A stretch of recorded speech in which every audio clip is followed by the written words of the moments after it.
Where there's more news coming your way. The SIX starts right now. Catholic schools were a place that many families turned to at the height of the pandemic to keep their kids in the classroom and not at home. And now the demand is so strong for some Catholic schools, families are on wait list. It's official. We're feeling the full effects of heat wave number 6. I'll show you when we'll get some relief. Jeff? Kathy, there is no doubt about it. We are in the throes of the dog days of summer. I'll tell you how folks here in Doylestown are coping. And this is the SIX.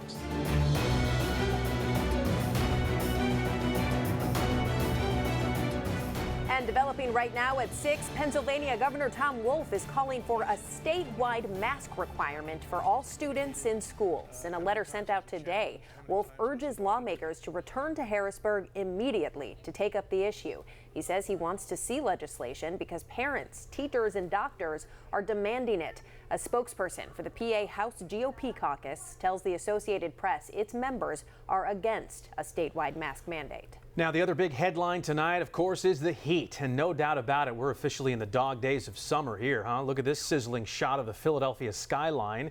We are now in heat wave number 6. I'm Jason Martinez. I'm Shayna Humphreys. We do have team coverage for you tonight. Jeff Cole is out there in Doylestown, but let's start with Kathy Orr in the Weather Center. Number 6 of the season, Kathy. Oh, yeah, and counting, Shayna, right? You can see the haze over Center City, Philadelphia. That air quality is poor. We do have that air quality alert. The temperature is 91. The high for the day made it to 94. So today makes it 3 days in a row that official heat wave with Monday's temperature of 90, 92 yesterday, 94. And the heat will roll on for the end of the week. This will be about a 5-day heat wave. Now, last year we had 5 heat waves in July and August, but guess what? We're at number 6. And we're still counting. Temperatures out there are still quite warm, upper 80s, lower 90s, even down the shore.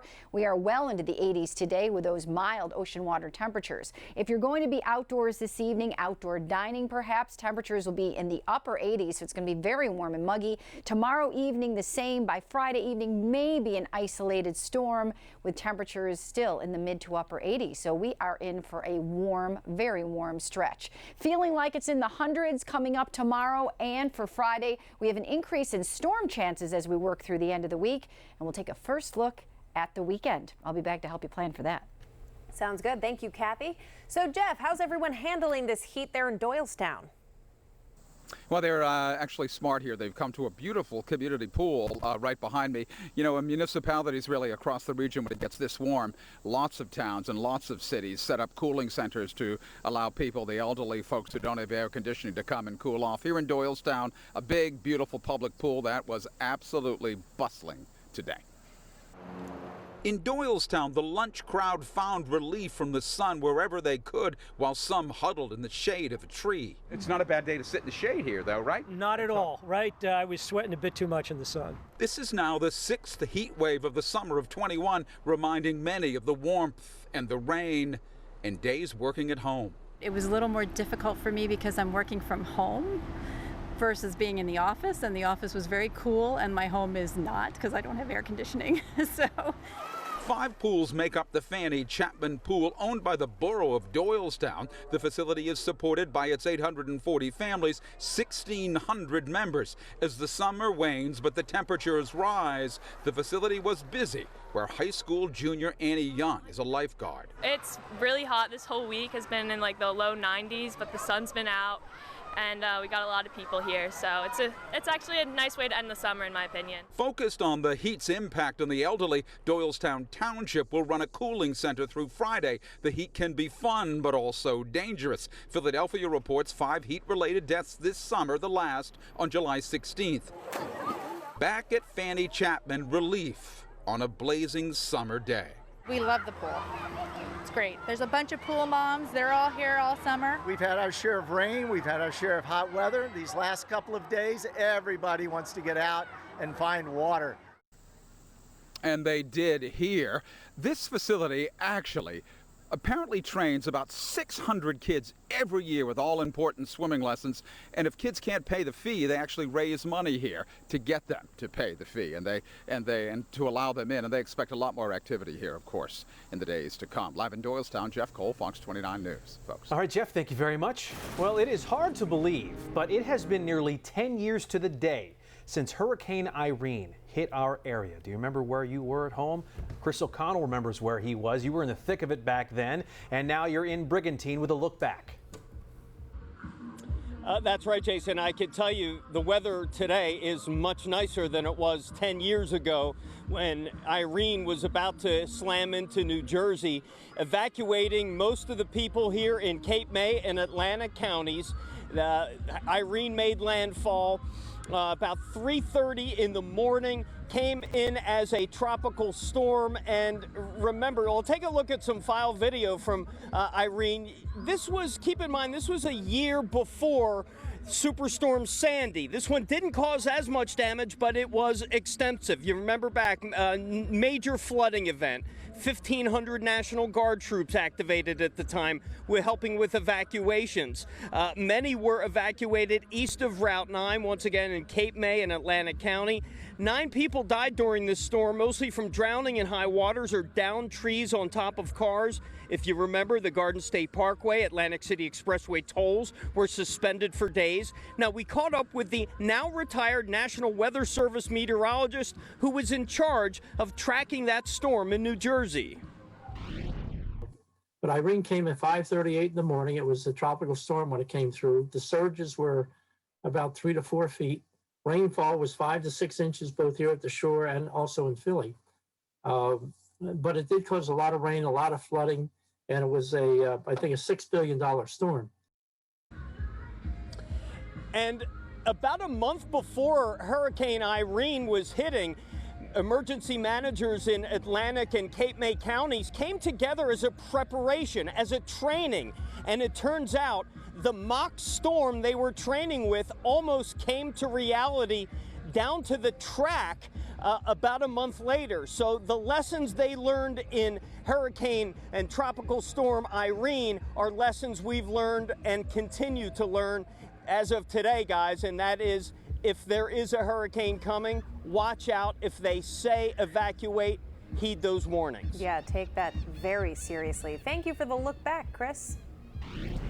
Check out this huge fire in South Philly. It happened just before 3 o'clock this afternoon on Rittner Street. A viewer shared the video with us showing the homes just burning. It's unclear if people were inside or exactly how many homes were impacted. When we get more information on that, we will bring it right to you. And a large fire gutted a house in Newcastle, Delaware this afternoon. The state fire marshal's office ruled that it was accidental. It happened around noon on Buena Vista Drive in the Buena Vista development. Investigators say the fire started inside a garage when gasoline vapors ignited off an operating pump, quickly spreading to the home and destroying it. The homeowner and 2 firefighters were injured, but they are okay. Horrifying moments in North Philly. A 14-year-old is fighting for his life after being shot on a stoop. Our Shayna Ferreira live at Philly Police Headquarters with the latest. Shayna. Well, a difficult day for neighbors and community members who say they are shaken to their core over what police say was a shooting at point-blank range just steps away from their front doors. A 14-year-old boy now clinging to life. Sky Fox over the scene of a shooting Tuesday night in this North Philadelphia neighborhood. Multiple shots were fired on the 2100 block of North 18th Street, hitting a 14-year-old. Take a listen to the chaos just after the shooting. The video given to Fox 29 by a witness is too graphic for air. Oh my God, yo. Oh my God. Philadelphia police say the teenager was sitting on the porch of a home when he was approached by 3 young juveniles and was shot once in the chest and twice in the arm.